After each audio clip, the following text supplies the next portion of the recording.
What up, Pittsburgh Steelers fans?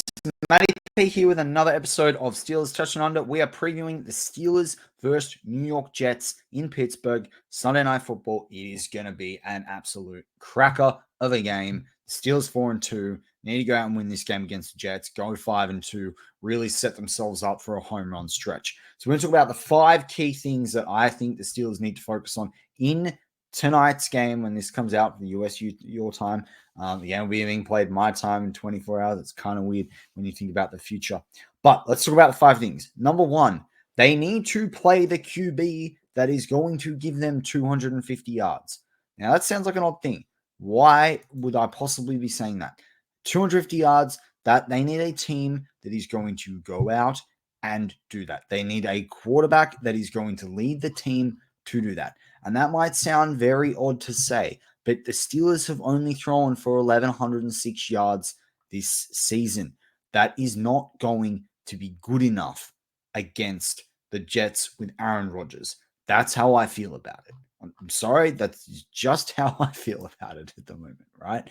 So that's one of the key things to victory for me is, can the Steelers start a quarterback that is going to lead them to be able to do that? Now, when you think about that, is that really going to be Justin Fields when he's averaging 184 yards per game?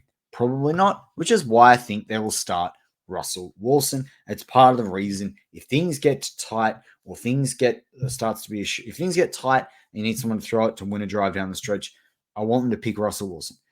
If Aaron Rodgers wants to have a shootout, you need Russell Wilson, not Justin Fields.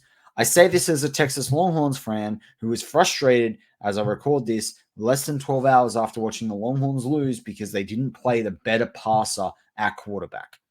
That's what you need to do in key games if you want to win. And the Steelers need to be able to get those yards.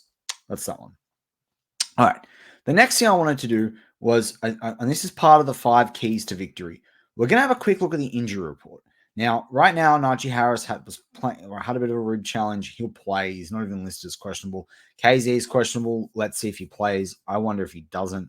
Herbig and Frazier are both out injured. Nick Herbig, obviously, they're not Nate Herbig. He's on IR. But Nick Herbig at linebacker. We've obviously got Ryan McCollum coming in. We do have Alex Highsmith back, so that's one thing to note. Cordell Patterson is out at running back kick returner.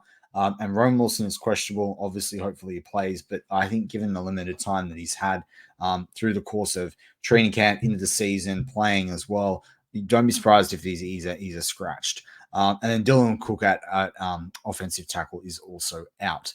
Right. So how does that relate to my 5 keys to victory?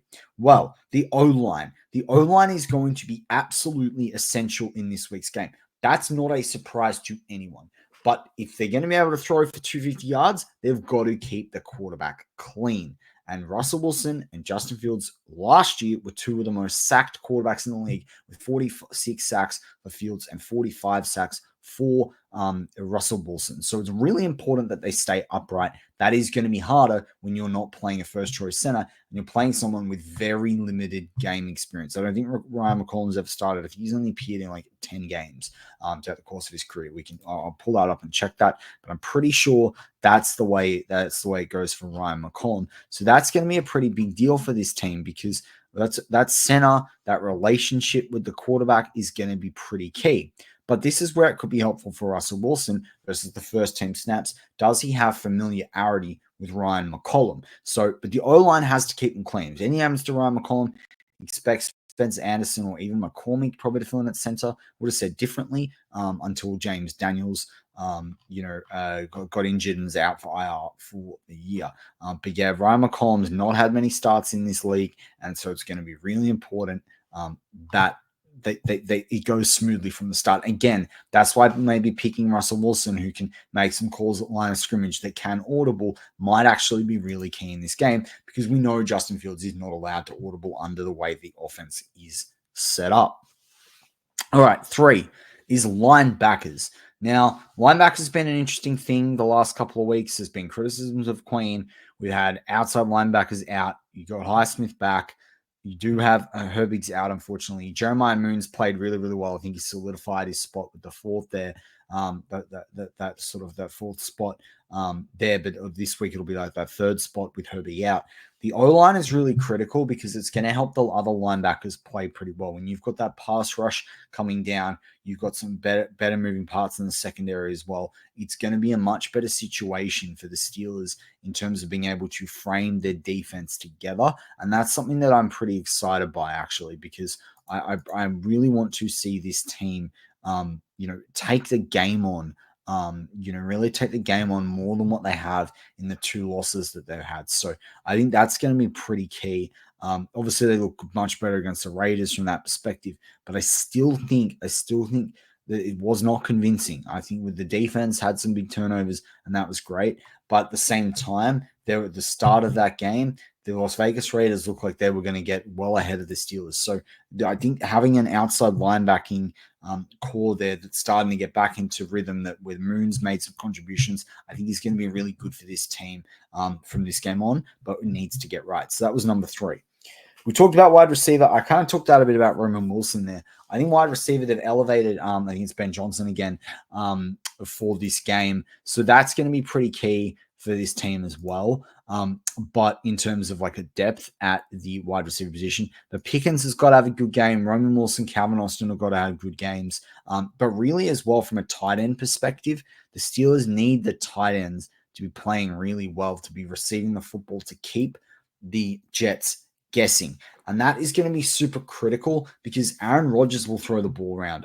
You look at like guys like Lazard, for example. He's been doing terrific for me on my fantasy team.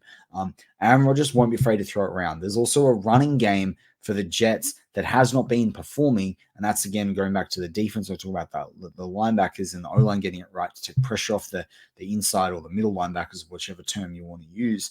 It's really important because when you got Breece Hall and you've got Braylon Allen there, who's drafted out of Wisconsin in the 4th round, you've got 2 quite powerful backs, speedy backs when you think about Breece Hall. A couple of other guys back there as well. So you really want to the Steelers want to make sure they don't let that running game started, which leads me to my 5th key part to victory in this week's game.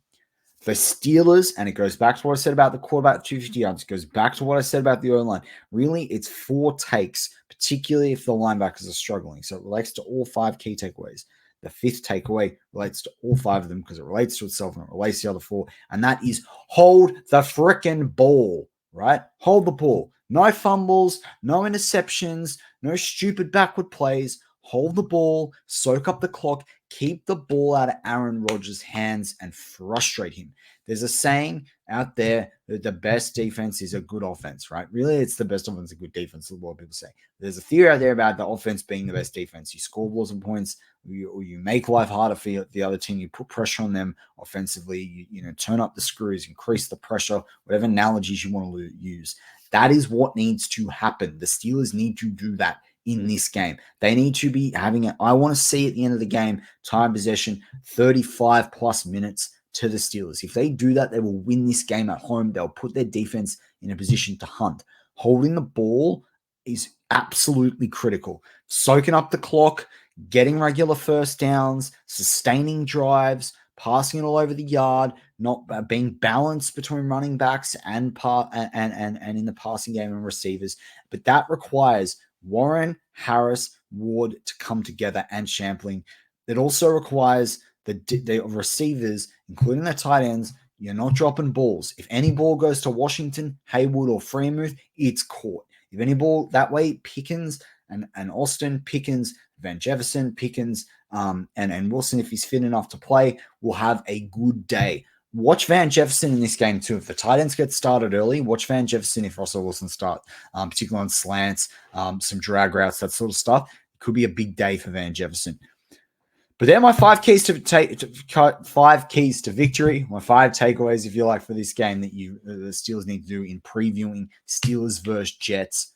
You let me know in the comments though. Do you have 5 different key points to victory? Do you disagree with something that I've said? And I think I know who most of the fans want to start, but if you want to comment on the quarterback, do that too. I'm Matty P, and as always, go Steelers.